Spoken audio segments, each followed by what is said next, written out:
Oke, assalamualaikum warahmatullahi wabarakatuh. Balik lagi bersama channel saya Siples Official. Jadi ini channel YouTube saya yang kedua ya teman-teman. Ini saya akan membahas itu di dunia perbengkelan sepeda motor, kerusakan apa saja yang ada pada motor.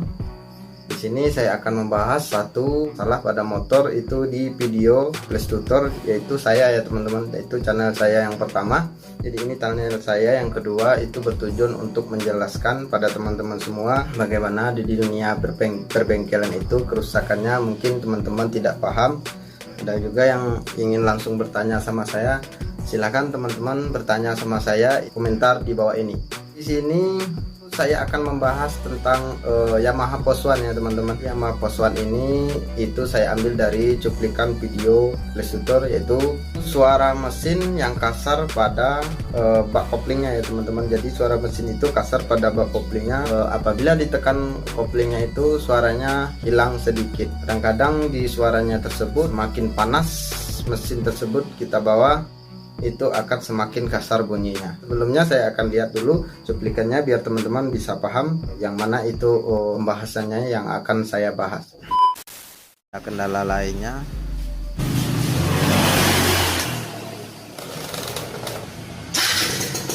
oke teman-teman bisa lihat sendiri, itu dari bunyi motornya itu sudah kasar ya teman-teman.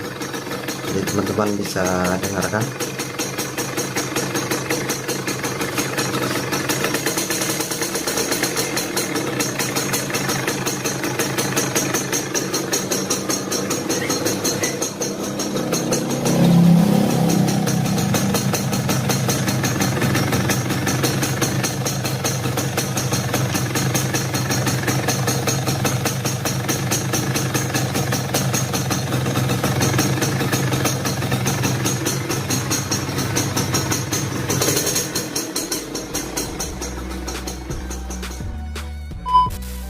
Oke, jadi seperti itu untuk video cuplikan pada konten channel Siples Tutor ya teman-teman. Jadi itu bukan konten orang lain ya teman-teman, itu adalah konten YouTube saya. Jadi itu YouTube saya yang pertama, ini adalah YouTube yang kedua. Soalnya saya bikin YouTube ini tujuannya hanya supaya teman-teman tidak tanya-tanya terlalu panjang lebar ya teman-teman. Jadi di sini saya ingin menjelaskan, begitulah Yamaha Post1 yang kerusakannya kasar seperti itu, saya akan bahas di sini. Pertama itu teman-teman harus ingat, ada permasalahannya pada tungku koplingnya yang bermasalah. Jadi kalau tungku kopling itu yang bermasalah, bisa jadi untuk spasi pada gigi gear besar untuk tungku kopling itu dia tidak ada mainnya ya teman-teman, atau oblaknya tidak ada.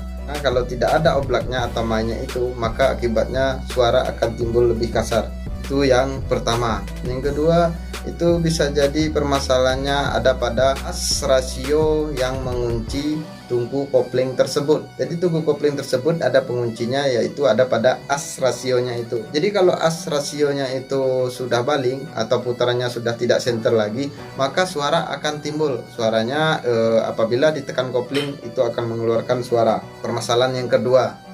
Oke, yang ketiga, ada penyebab permasalahan bunyi tersebut diakibatkan oleh tungku kopling tersebut udah kemakan oleh kain kopling. Jadi dia seperti garpu ya teman-teman. Kalau dia sudah kemakan itu dia seperti garpu. Nah, maka itu akan menimbulkan bunyi atau suara yang kasar. Banyak permasalahannya di situ.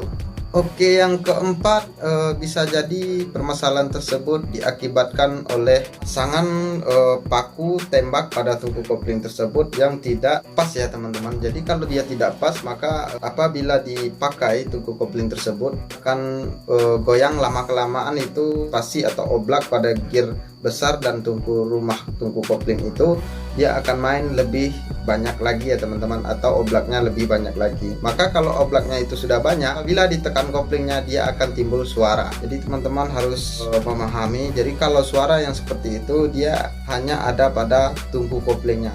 Jadi teman-teman harus mengerti juga manakah cara kerja mesin 2 tak. Jadi mesin 2 tak tersebut cara kerjanya untuk meredam suara pada dalam mesin tersebut, dia hanya berpegang pada tungku kopling. Jadi tungku kopling tersebut dia ada peredam karetnya. Jadi karetlah yang bisa membuat suara pada mesin tersebut bisa hilang bunyinya peredam pada karet tungku kopling. Mungkin teman-teman timbul satu pertanyaan, yaitu bagaimanakah kalau seandainya karet tungku kopling tersebut diganti. Jadi diganti untuk barang originalnya dia tidak ada ya teman-teman. Jadi dia tidak ada sama sekali untuk karet tungku kopling itu barang originalnya. Dia hanya ada barang KW ya teman-teman. Jadi barang KW ini jangan teman-teman anggap itu barangnya bagus. Karena apa? Karena barang KW itu karetnya tidak lentur ya teman-teman. Jadi kalau karetnya itu tidak lentur atau karetnya keras, artinya kalau untuk barang KW itu karetnya selalu keras, tidak ada yang lentur. Karet original itu dia lentur ya teman-teman. Jadi kalau dia lentur itu bisa meredam suara. Ada main gear besar untuk tungku kopling itu, dan gear gandengnya itu bisa dia redam suaranya oleh karet lentur ini. Jadi karet yang lentur ini hanya terbawa pada tungku kopling baru. Jadi kalau barang asli untuk mengganti karet tungku kopling itu dia tidak ada ya teman-teman. Nah, teman-teman harus mengerti kalau karet tungku kopling itu untuk barang aslinya beli eceran itu tidak ada untuk yang asli. Jadi semuanya itu hanya ada barang KW saja. Saran saya teman-teman semua, kalau seandainya karet tungku koplingnya itu yang asli sudah terlalu banyak oblak, teman-teman bisa buka saja paku tembaknya tersebut. Teman-teman bisa ganjal dengan menggunakan karet lain lebih dikit lah dari yang sebelumnya. Jadi kalau spasinya dikit itu otomatis kalau kopling tersebut dia tidak akan keluar suara yang kasar. Seperti itu. Jadi kalau untuk solusinya teman-teman, untuk perbaikan seperti itu, kalau seandainya tungku kopling motor pos PIS-R teman-teman semua itu masih original, dan juga untuk karet tungku koplingnya masih original juga, jadi saran saya kalau seandainya dia masih bunyi suara kasar seperti cuplikan video Ciples Tutor, itu teman-teman cukup buka saja pada bagian paku tembaknya itu. Teman-teman cukup ganjal seperti yang saya bilang tadi, itu ganjal saja karetnya. Usahakan spasinya itu tidak banyak atau oblaknya itu tidak banyak. Jadi seperti itu. Setelah itu teman-teman cukup ganti paku tembaknya. Nah, jadi seperti itu. Untuk pergantian itu saya sarankan untuk teman-teman semua, jangan teman-teman melakukan sendiri. Karena kalau teman-teman melakukan sendiri, itu untuk memakunya atau mengetok pada pakunya itu dia hasilnya tidak akan bagus. Jadi sebaiknya atau sebagusnya itu teman-teman tinggal bawa ke tukang bubut, minta tolong sama tukang bubut untuk memasang paku tembaknya tersebut, lebih memuaskan untuk hasilnya. Nah, jadi seperti itu. Kalau seandainya yang saya bilang tadi itu kerusakannya sudah diatasi seperti yang saya bilang yang tadi, itu masih kasar juga bunyinya pada tungku kopling tersebut, teman-teman mau tak mau harus ganti tungku kopling. Karena kenapa?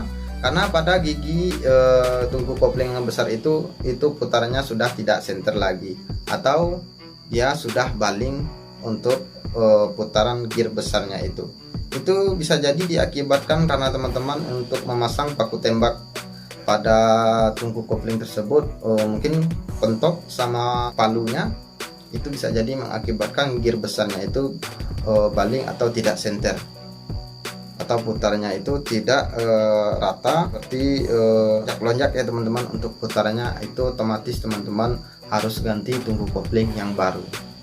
Nah, oke teman-teman, di sini saya hanya menjelaskan untuk video cuplikan Ciples Tutor itu supaya teman-teman lebih paham dan jelas, lebih mengerti dengan kerusakan tersebut apa saja yang teman-teman harus lakukan.